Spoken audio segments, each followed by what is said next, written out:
नमस्कार दोस्तों स्वागत है फिर से आप सभी का नए वीडियो में। तो साथियों, आज हम लोग इस सवाल को हल करेंगे। ये सवाल क्लास 10th बहुपद का है। तो एक बार सवाल पढ़ लेते हैं।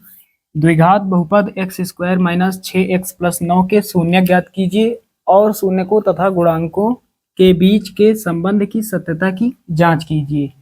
दोस्तों, इस प्रकार का सवाल बोर्ड एग्जाम में लगभग हर बार पूछा जाता है, तो ये बहुत महत्वपूर्ण सवाल है। चलिए इसको हल करते हैं। तो सबसे पहले लिखेंगे हल।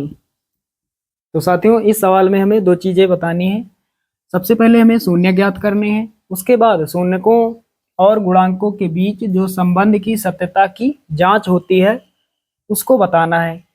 तो चलिए शुरुआत करते हैं। सबसे पहले हमें द्विघात बहुपद दिया गया है x square minus 6x plus 9 बराबर 0।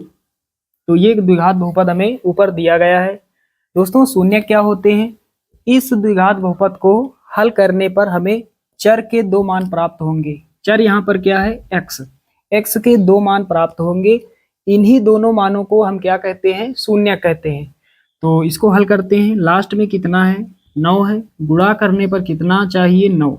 9 के बगल में प्लस है। प्लस का मतलब जोड़ने पर कितना? x का गुणांक 6।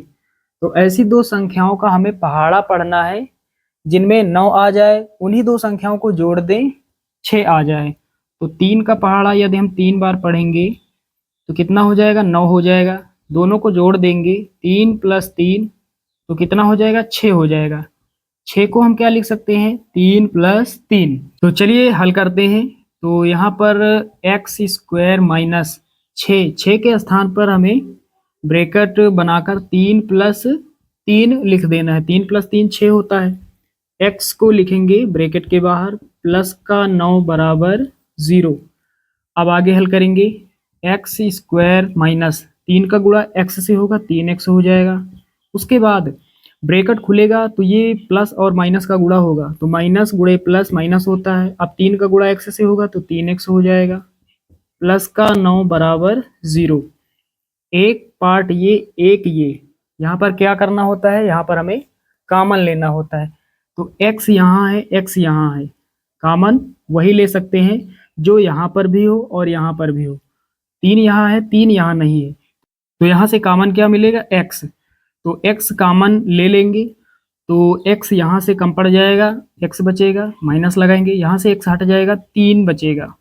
चलिए उसके बाद यहाँ प्लस है, यहाँ माइनस है।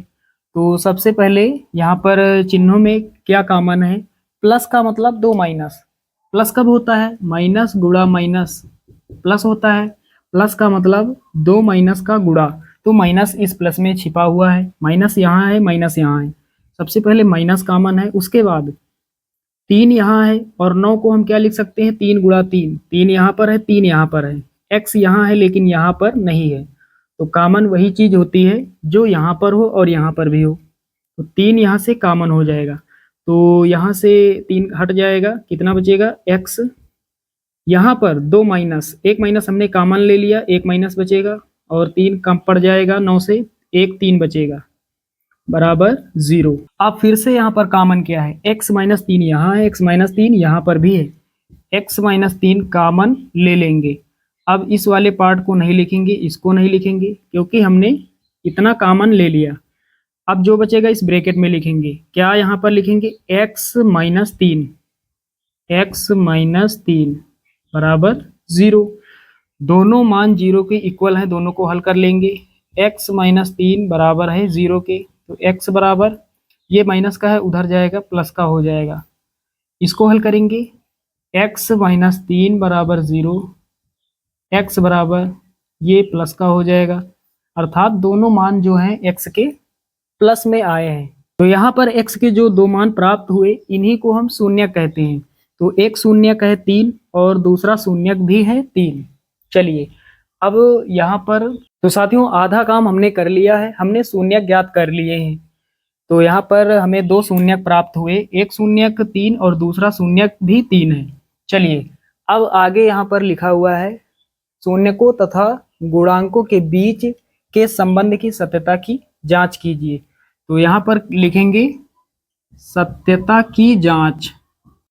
तो शून्यकों और गुणांकों के बीच जो सत्यता की जांच होती है वो कर लेते हैं। तो यहाँ पर सबसे पहले शून्यकों का योगफल, शून्यकों का योगफल, तो शून्यकों का योगफल क्या होता है, -b/a। शून्यकों का योगफल या फिर मूलों का योगफल क्या होता है, -b/a। तो यहाँ पर शून्यकों का योगफल, तो शून्यकों का योगफल 3 + 3 बराबर -b/a।